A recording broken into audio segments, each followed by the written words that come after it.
A'udzubillahi minasyaitonirrajim. Bismillahirrahmanirrahim. Allahumma shalli ala Sayyidina Muhammad wa ala ali Sayyidina Muhammad.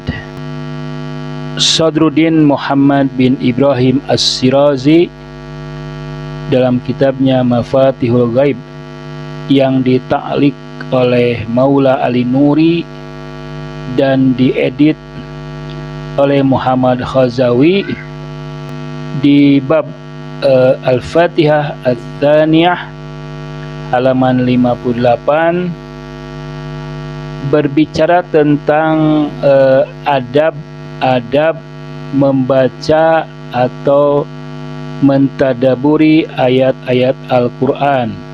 Adab-adab ini tampaknya ia kutip juga dari kitab Ihya Ulumuddin, namun dengan pemahaman dan pemaknaan yang lebih mendalam sesuai dengan paradigmanya, yaitu as-sholatul wujud wa i'tibar al-mahiyah.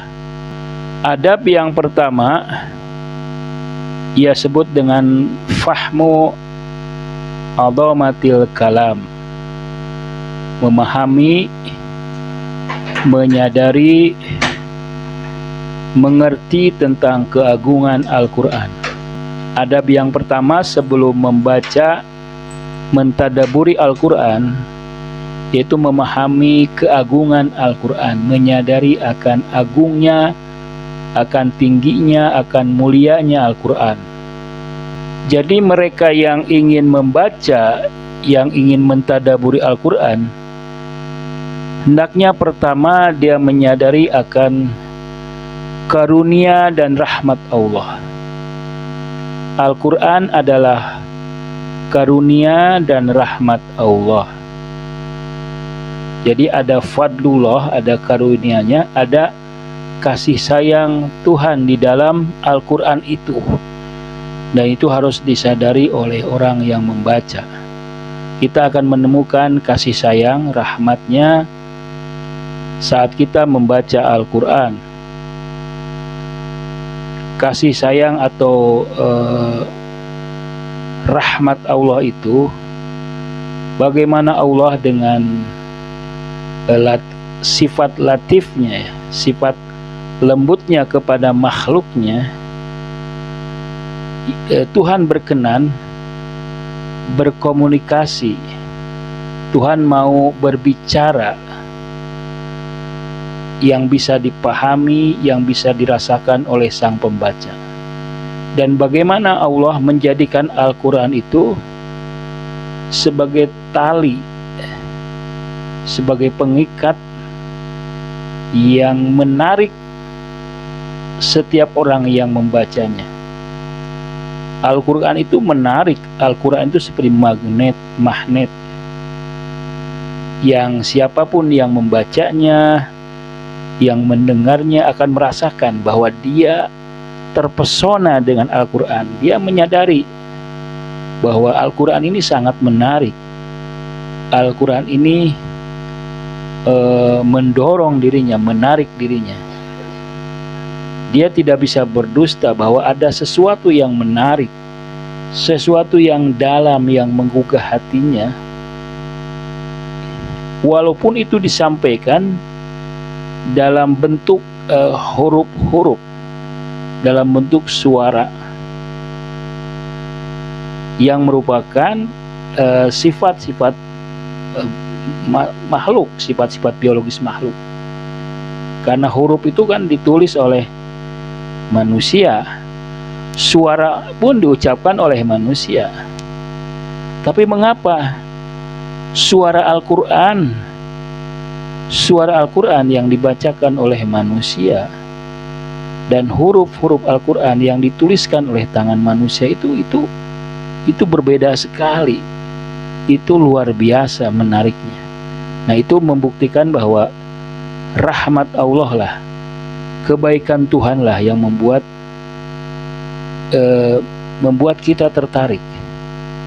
membuat kita mau menyimak, mau membaca walaupun sedikit demi sedikit. Yang kedua, Al-Quran yang luar biasa indahnya ini, luar biasa menakjubkan, yang mengandung makna-makna yang dalam ini, itu dibungkus ya, dibungkus dengan tulisan material,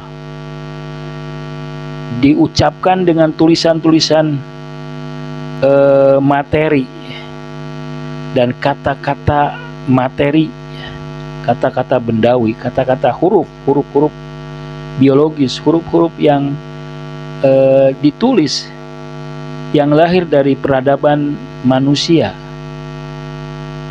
Jadi keindahan, keagungan Al-Quran ini dibungkus oleh huruf-huruf materi. Mengapa? Agar bisa dibaca, agar bisa disimak. Kalau saja kalamullah ini tidak dibungkus ya, tidak ditutup oleh huruf-huruf ini, maka manusia tidak bisa menyimaknya karena saking agungnya. Ibarat seperti cahaya matahari, sinarnya yang sangat terang benderang itu tidak bisa dilihat oleh manusia. Kalau manusia langsung melihat sinar matahari yang terang benderang, yang cemerlang, yang sangat luar biasa terang benderang itu, maka mata manusia bisa buta, bisa sakit.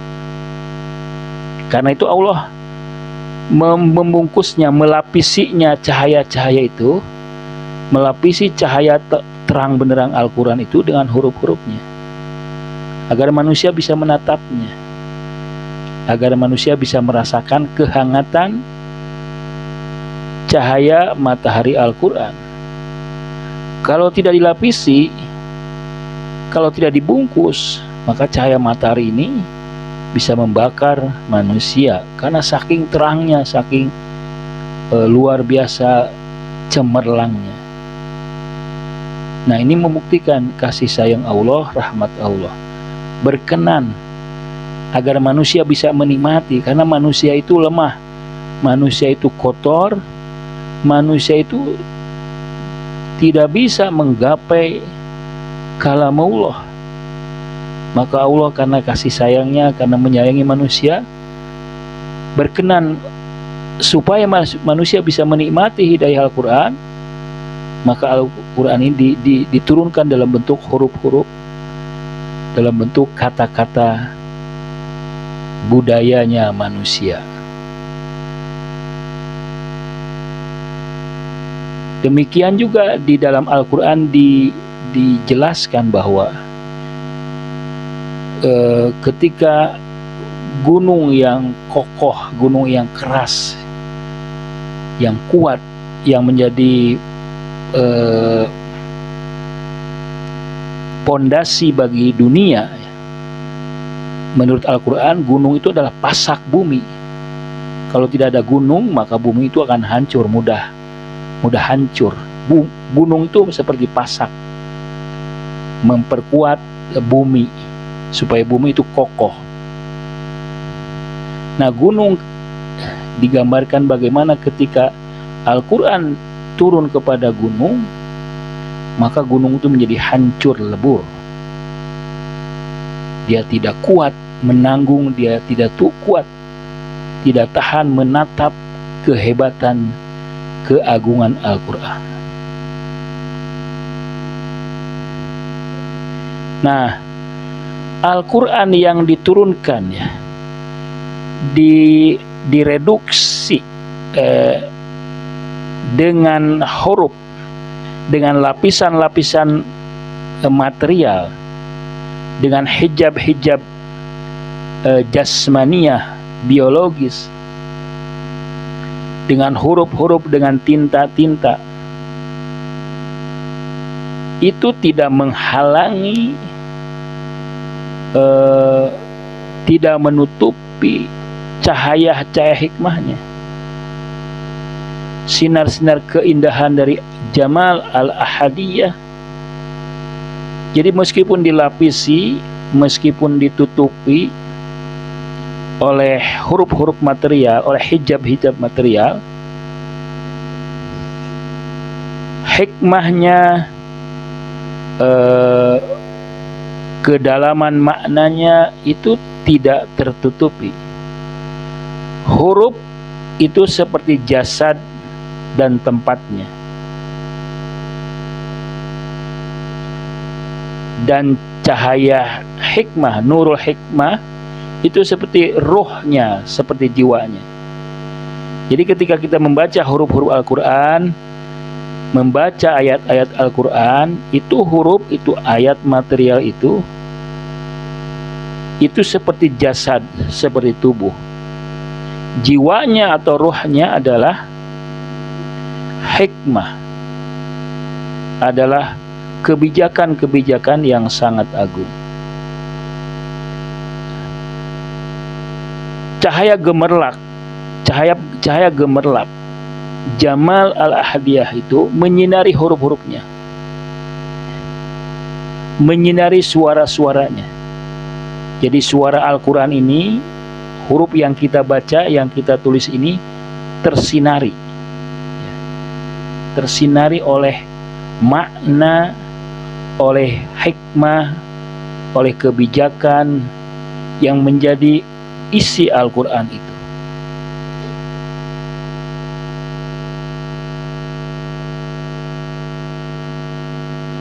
Jadi huruf Al-Quran, tulisan Al-Quran itu menjadi mulia karena kemuliaan hikmah-hikmah di dalam Al-Quran.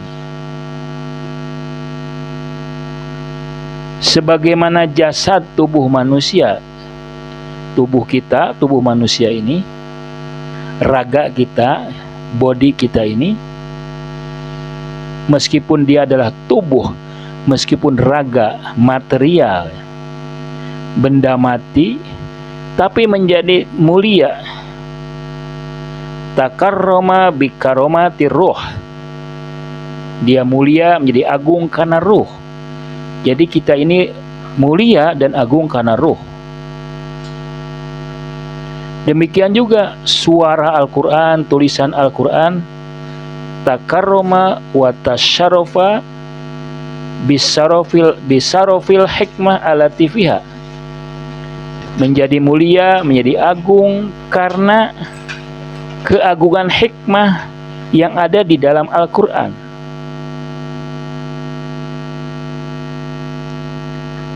Kita tahu bahwa sesuatu yang agung, yang tinggi, yang mulia itu bisa menembus batin, bisa menembus kalbu, bisa menembus jantung. Kalau jantung saja, kalau batin saja itu bisa ditembus, apalagi bagian luarnya, yaitu raga dan hal-hal yang lahiriah. Sehingga cahayanya itu, cahaya hikmah itu tidak bisa ditahan, tidak bisa ditolak oleh kebatilan apapun. Sebagaimana juga kegelapan tidak bisa menutupi, tidak bisa menghalangi pendarnya cahaya matahari.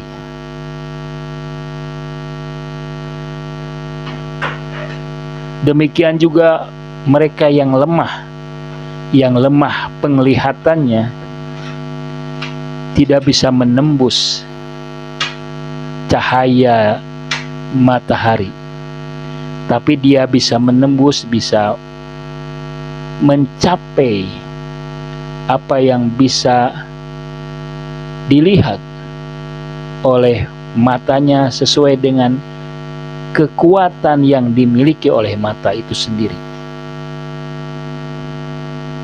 Dan dia bisa mendapatkan petunjuk, bisa menggali hidayah-hidayahnya. Orang-orang yang lemah akalnya atau mereka yang lemah matanya tidak bisa melihat cahaya Al-Quran, tapi dia bisa sesuai kemampuan atau kelemahannya itu menggapai atau memahami apa yang bisa dipahami sesuai kadar kemampuan pikirannya. Jadi validitasnya, kebenarannya juga bergantung kepada kekuatan akal yang ada pada dirinya. Dan itu cukup mengantarkan dia, kadar itu cukup mengantarkan dia untuk membereskan, untuk menyelesaikan kepentingan-kepentingan agama mereka, dunia mereka, juga aturan-aturan hidup yang disesuaikan dengan kapasitas mereka. Al-Quran itu seperti raja, seperti sultan yang wajahnya tertutup,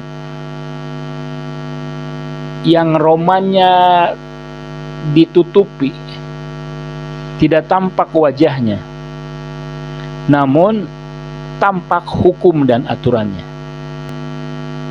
Ada orang yang bisa mendapatkan hidayah bagi mereka yang bisa memahami rahasianya, dan dia mendapatkan kunci-kunci, hazanah-hazanah untuk kepentingan dunia dan akhirat, dan itu menjadi bisa penawar kehidupan.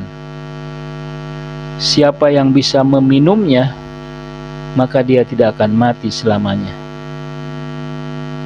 dan itu menjadi penawar, menjadi obat bagi penyakit-penyakit kebodohan, dan menjadi penyembuh bagi penyakit-penyakit batin yang dengan obat Al-Quran itu siapapun tidak akan menjadi sakit lagi. Wassalamualaikum warahmatullahi wabarakatuh.